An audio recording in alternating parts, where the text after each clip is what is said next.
Hello Blazers, welcome to episode 137 of UAB Green and Told, original debut Monday, November 18th, 2024. Through this podcast, we are able to share stories from members of the UAB community. Take a listen back to past episodes of UAB's most downloaded podcast at alumni.uab.edu/greenandtold on Spotify or the Apple Podcast app. And while you're there, leave a written review so more alums can discover us. I'm Greg Berry, a UAB alum and Director of Communications in the Office of Alumni Affairs. Stepping outside our comfort zone is essential for personal growth. Today's guest is someone who embodies that spirit of adventure and curiosity. She's always been one to embrace new cultural experiences and gain fresh perspectives. Meet Bonnie Blue Edwards, a dynamic individual whose drive led her to the city that never sleeps. I was pretty much geared up and ready to go as soon as I landed in New York.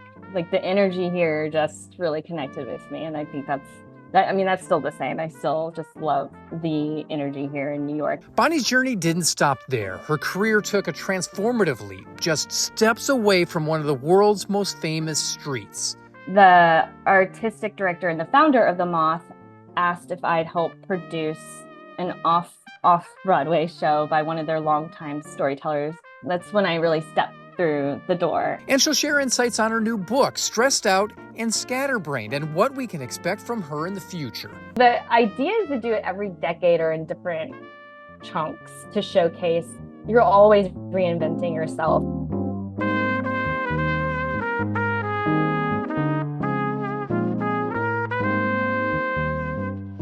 Director, producer, writer, Bonnie Blue Edwards has carved out a remarkable niche in New York's bustling entertainment scene. As an award-winning filmmaker, you'd think her journey began in the arts, perhaps in theater or music. But you'd be mistaken. This dynamic talent actually embarked on her path in a somewhat unexpected place, the Collat School of Business. So when I graduated high school, I went to UAB first. I was interested in having an international business major, but at the time that wasn't offered in the business school. There's a thing called the National Student Exchange that UAB began to participate in. One reason being they were just really empowering of me pursuing this specialized degree. And so I was the first person to do the National Student Exchange. So I had UAB in the beginning and the end, but in the middle, I went to University of Washington in Seattle to do their international business program, but it applied back at UAB. It was a really beautiful way to both create an individually designed major as well as not pay out-of-state tuition. You bounced around a little bit, so you had a very non-traditional collegiate experience. Starting at UAB, going to Washington, coming back to UAB, here you are, a kid from Montevallo, Pelham. What was it like for you? Because, a lot of kids, they come to school, they stay in the dorms, they move to an apartment. Was it still that way for you when you're at UAB? Well, the first semester, I think I stayed at home and commuted from Pelham to save money, and then moved into the dorms. With my interest in international studies, I got connected with international students pretty quickly. I was a mentor, an international mentor through UAB, so I was assigned different mentees to be their local contact, essentially. That really kept things inspiring and kept me wanting to travel. So it was both having access to the things in Birmingham as well as things through UAB, such as the International Mentee Program and their various events to showcase different cultures and places of the world that were really cool. Was it the sense of adventure that led you to want to have that individually designed international business degree, or why that route? At the time I had really diverse interests. Obviously, I ended up in the creative field, but I thought if I were to do anything business related, it'd have to have an international element for it to be interesting to me. So a business degree felt versatile, but at least applying an international element made it more, have a little bit more razzmatazz for my sense of adventure. You kind of alluded to the creative aspect of your career. You went completely away from the business world and went into kind of entertainment of sorts. Did that kind of start while you were at UAB, or when did that transition really come into the picture? Well, I've always journaled and been artsy in my free time and considered doing maybe a creative writing minor or whatnot. But when I moved to New York, I was planning on going to grad school to continue the route of international development. I did an internship when I was in Seattle with a private liaison to the World Bank. And I also interned with Jefferson County Commission. So I'd done more politics, NGO, nonprofit type experiences utilizing my studies.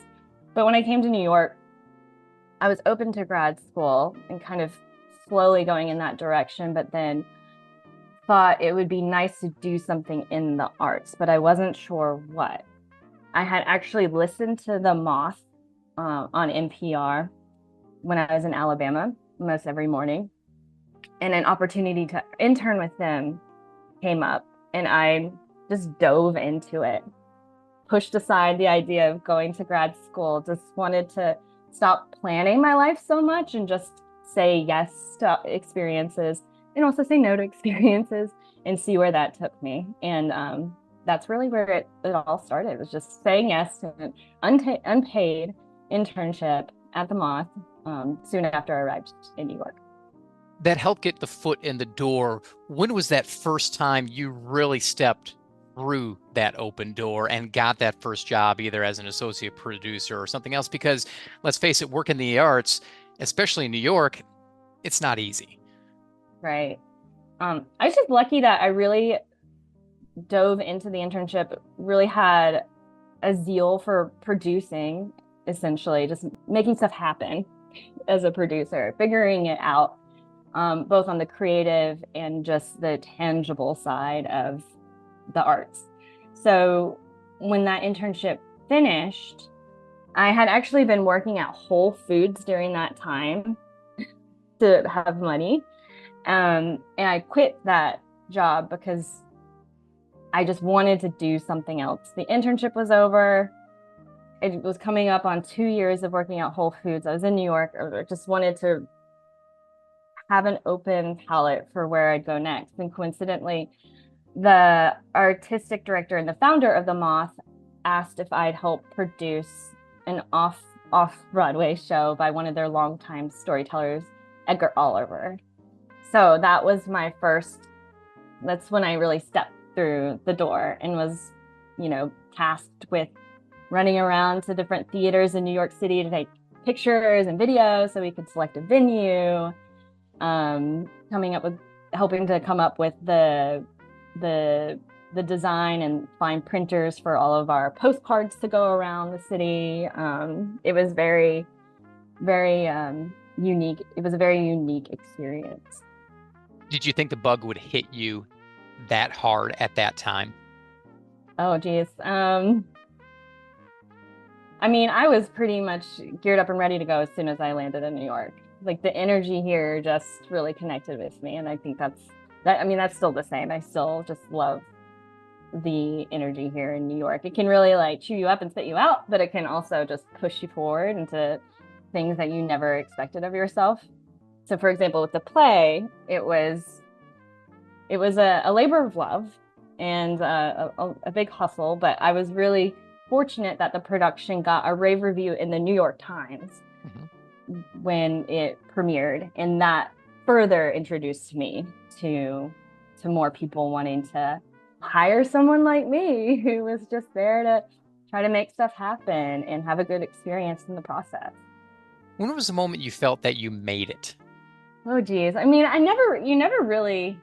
still don't feel like I've made it. It's been a really tough time in the industry the past few years with the strikes and shifts and whatnot. But I guess the thing I'm proudest of, that I wouldn't necessarily say made me feel like I made it, but I'm proudest of, is the documentary that I did in Alabama called Out in Alabama, which was about Pride events in Birmingham.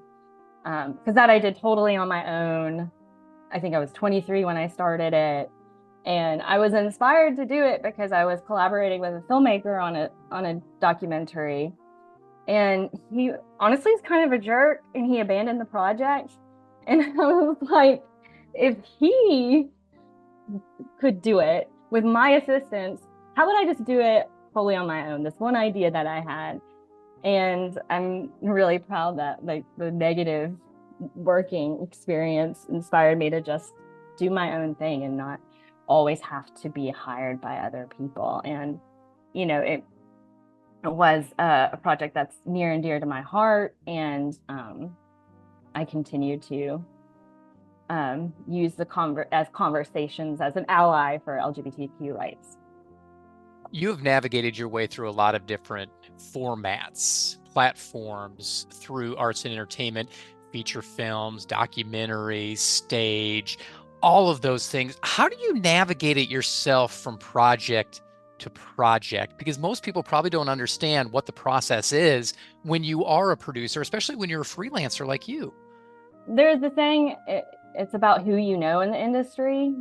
That resonates true because you find your people who are really great to work with, and you really just keep trying to work with them. Because when you work with someone who's not great in any capacity, but especially in the creative arts where you're working like 14-hour days, no joke, it's really hard or extra hard if there's a negative personality. So I just really lean into these fabulous human beings and try to support their work, even if it's just in having a conversation of coffee.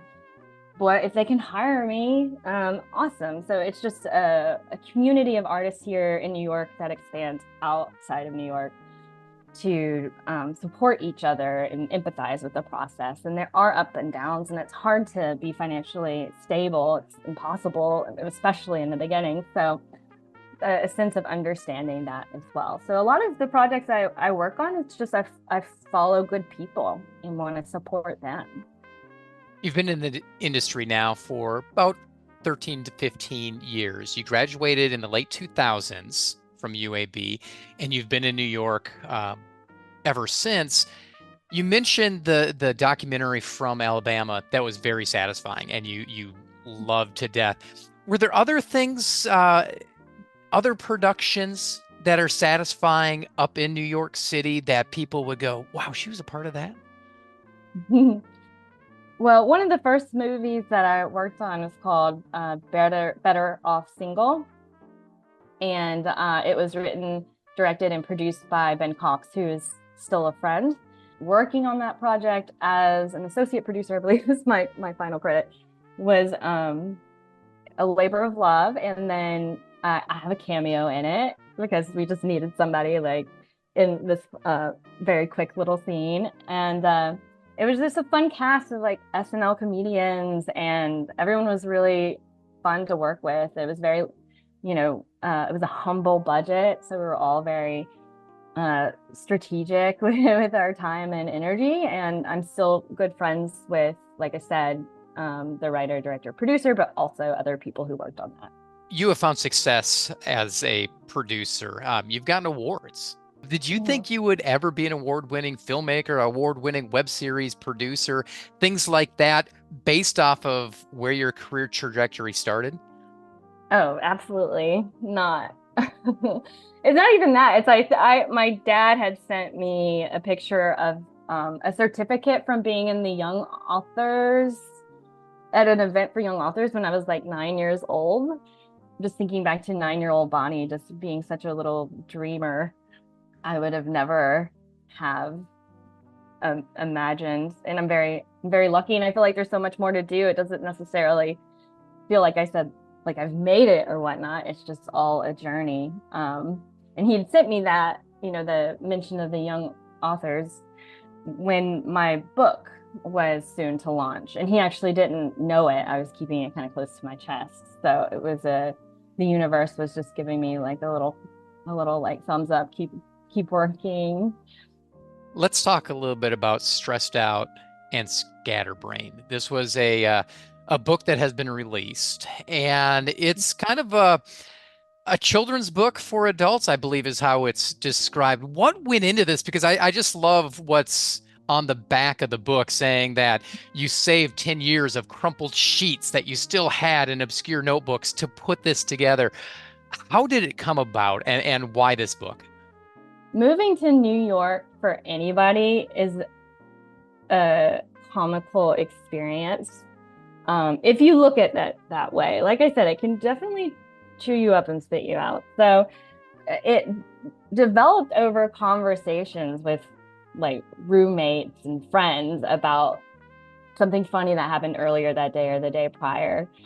I was like, these are funny little stories to capture. I don't know what I'm going to do with them, but I just want to write down these rhyming little inner dialogue moments about things that are kind of not great, not that fun, but are part of the experience, part of the journey of like putting yourself out there and moving to a new city.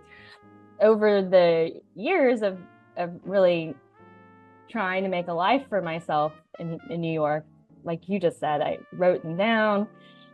And then during COVID, I kind of pulled them all out and was like, I need to do something with this.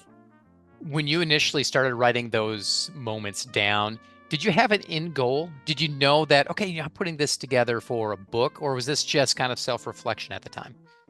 I wasn't sure what form it would be in, if it would be something I'd film and put, there are a lot of YouTube content things going on then. I wasn't really sure, but I think ultimately I preferred the idea of it being in written form. Is there kind of a topic that comes up the most in this book, whether it's, navigating Manhattan around Broadway, or maybe it's the streets of Brooklyn? Is there one topic that you found the most humor in as you were living there? I guess there is a trend to highlight the strange beauty in loneliness. Okay. Because those are opportunities to grow and connect with yourself or just explore yourself. And that happens a lot when you're in a new city because you don't have friends yet. And particularly when you're maybe transitioning from, your 20s into your 30s, you're just learning new things about yourself. And sometimes you need to have space to do that. And you might feel lonely, but that's part of the process too. What was the first story that you jotted down, the first memory on one of those crumpled papers? I think one of the first ones was about donuts. I don't really eat a ton of sweets.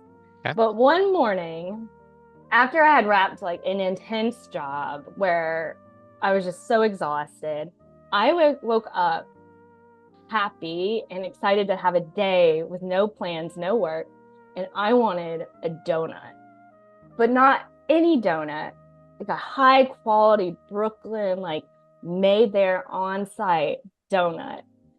And I just like bounced down the street. It was almost a half-hour walk to the specific place to get like this fancy donut. And then I ate it, and I ended up needing to go and meet some friends. And I was running late, so I had to like power walk. And the donut was just not doing well in this like hot run walk to meet my friends. And when I got there, I just couldn't stop talking to them about the donut. And they were like, really? Okay, stop talking about the donut. And I realized it was just like it was my own little joy for that day, like this hard-earned donut that I just appreciated so much. And to have those little moments is not, and just want to spout out that I had a donut that day was my way of almost subconsciously being like, I've worked hard. I'm having a good day. I had a donut. This book is a collection of poems and illustrations. I've imagined the illustrations are kind of like the old family circus or Far Side images. Is that what you were after? What's the artistic comic illustrations like in the book?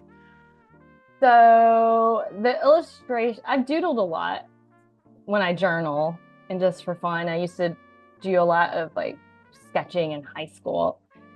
And when I started this project, I looked into collaborating with illustrators, and a lot of the folks that I was keen on, they had more of a cartoony and rudimentary, almost amateur, but no offense to them, style. So I was like, this, how would I even describe to them what to do? Wouldn't I just draw it and be like, can you draw this, but like a little different?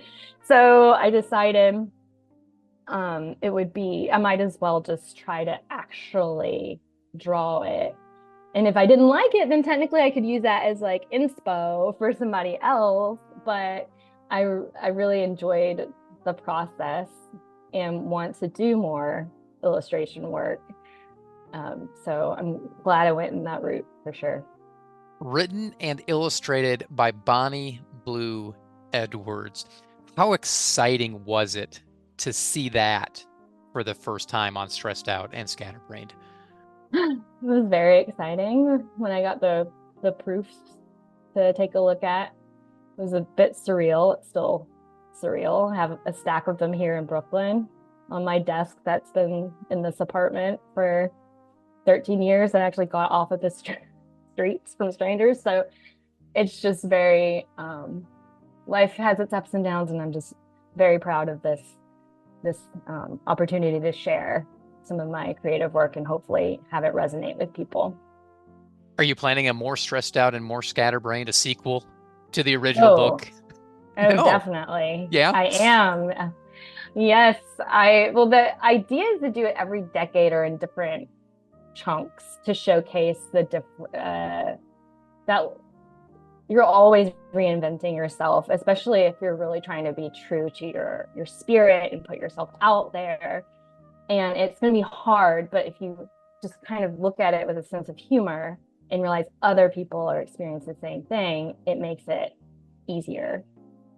So I've been in New York for 13 years, but I've also lived in Montreal. I've lived on Martha's Vineyard. I've kind of traveled around a lot. So the idea of doing one specific to different new experiences. I was just in Chattanooga, Tennessee for a year. So to kind of paint pictures of different experiences with the same concept of it being stressed out and scatterbrained, version 2, version 3, Bonnie in her 30s. My 30s, woo, lots of stories already. I'm only halfway through my 30s. What's next for you? What's next for Bonnie Blue Edwards? That is an excellent question. I'm starting to work on illustrating a project that highlights my friends in New York, similar to Stressed Out and Scatterbrained, rhyming stories about one of my favorite memories with each of them and an illustration of that experience.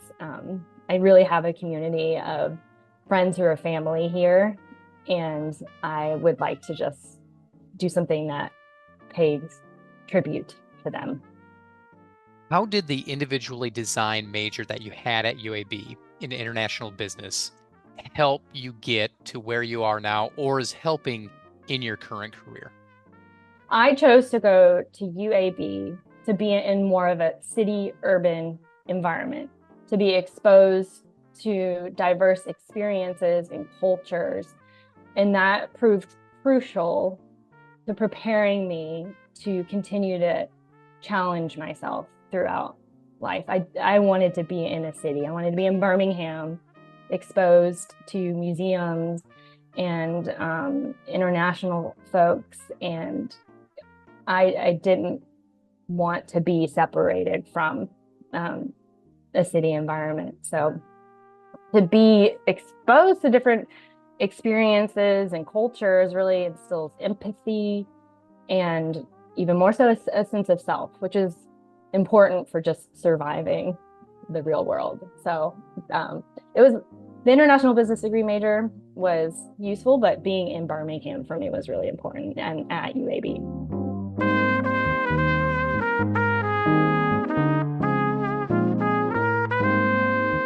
That's Bonnie Blue Edwards. Bonnie completed her individually designed major in 2009 from the Collat School of Business.